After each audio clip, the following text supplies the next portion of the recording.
कहानी का शीर्षक अधूरी यादें। रात के तीसरे पहर तेज आंधी चल रही थी। राघव को अचानक नींद से झटका लगा। उसके माथे पर पसीना था और दिल तेजी से धड़क रहा था। उसने फिर वही सपना देखा था, एक पुराना महल जिसकी दीवारों पर खून से कुछ लिखा होता है, एक लड़की की चीख और फिर अंधेरा। राघव दिल्ली का एक युवा पत्रकार था जो हमेशा सच्चाई की तलाश में रहता। लेकिन पिछले कुछ महीनों से वो खुद एक रहस्य में उलझा हुआ था। वो सपना हर हफ्ते आता और हर बार कुछ नया दिखता। एक दिन उसने फैसला लिया कि अब वो इस सपने के पीछे की सच्चाई पता करेगा।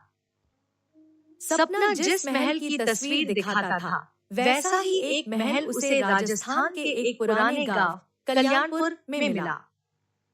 गांव वाले उस महल को शापित हवेली कहते थे और कोई भी उसके पास नहीं जाता था।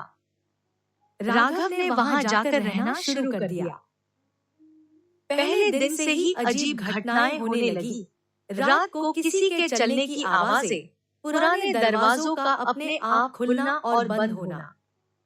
तीसरे दिन रात को राघव को एक गुप्त तहखाने का रास्ता मिला। वहां उसे एक पुराना डायरी मिली जिसमें लिखा था, अगर मैं इस जन्म में नहीं मिली तो अगले जन्म में तुझे ढूंढूंगी।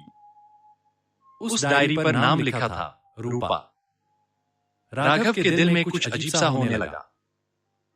रूपा का नाम सुनते ही उसकी आंखों में वही चेहरा आ गया जो उसके सपनों में आता था। डायरी में लिखा था कि रूपा को उसी महल में जिंदा जला दिया गया था क्योंकि उसने ठाकुर के बेटे से प्यार किया था। और वो बेटा कोई और नहीं, पिछले जन्म का राघव ही था। रूपा की आत्मा अब भी महल में भटक रही थी, अपने अधूरे प्यार और बदले के साथ। तभी एक रात राघव के सामने वो आत्मा आई। उसका चेहरा जलने से विकृत था, लेकिन आंखें वही थीं, मासूम और प्यार से भरी हुई। रूपा ने कहा, तू लौट आया जैसे वादा किया था, लेकिन मुझे मुक्ति तभी मिलेगी जब मेरा कातिल अपने गुनाह कबूले। राघव ने तहखाने में खुदाई की और वहां उसे एक नरकंकाल और एक सोने की अंगूठी मिली, ठाकुर की निशानी। वो सबूत लेकर गांव के बुजुर्गों के पास गया। सबने कबूल किया कि उनके पूर्वजों ने एक पाप छुपाया था। जब सच्चाई सबके सामने आई, रूपा की आत्मा धीरे धीरे रोशनी में बदल गई और हवा में विलीन हो गई। राघव को लगा अब सब खत्म हो गया। लेकिन उस रात एक और सपना आया। इस बार रूपा ने कहा, प्यार तो अमर होता है राघव, अगला जन्म तेरा इंतजार कर रहा है। कहानी यहीं खत्म नहीं होती। ये तो सिर्फ एक जन्म था। कहानी का दूसरा रूप। साल 2025 हरिद्वार। गंगा के किनारे एक बच्चे का जन्म होता है। नाम रखा गया आदित्य। आदित्य बचपन से ही असामान्य था। उसकी आंखों में एक गहराई थी जो उसके उम्र से कहीं ज्यादा बड़ी लगती थी। वो सपनों में किसी जले हुए महल, एक लड़की की चीखें और रूपा नाम को बार बार सुनता। जब वो 18 साल का हुआ, उसकी मुलाकात एक लड़की सिया से हुई, एक रहस्यमयी लड़की जो उसके सपनों में आने वाली लड़की से हूबहू मिलती थी।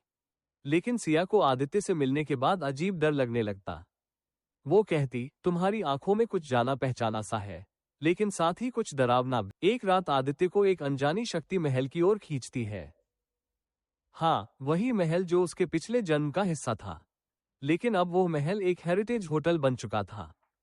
वहां जाकर उसे फिर वही तहखाना, वही डायरी और कुछ नए संकेत मिलते हैं। इस बार डायरी में एक और नाम लिखा था, आरव। आरव कौन था? और कुछ नए संकेत मिलते हैं। सिया की याददाश्त भी धीरे धीरे जागने लगती है। उसे भी अपने पिछले जन्म की कुछ झलकियां दिखने लगती है। वो खुद को रूपा समझने लगती है, लेकिन वो डर भी गहराता जाता है, क्योंकि इस बार एक तीसरी आत्मा जाग चुकी थी। आरव की आत्मा जो रूपा से प्यार करता था, लेकिन वो उसका हक नहीं पा सका। इस जन्म में आरव एक छुपे हुए दुश्मन के रूप में लौट आया है। और अब वो चाहता है कि न आदित्य को रूपा मिले, न सिया को शांति। अब ये कहानी एक त्रिकोणीय संघर्ष में बदल चुकी है।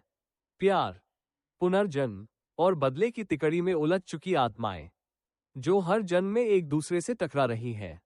रात के एक पहर, जब चांद पूरा था, तीनों आत्माएं फिर आमने सामने आईं और शुरू हुई एक ऐसी टकराहट जिसमें सिर्फ एक को मुक्ति मिल सकती थी। लेकिन किसे? प्यार, पश्चाताप या फिर पाप? तो इसी के साथ ये सीरीज यही समाप्त हुई।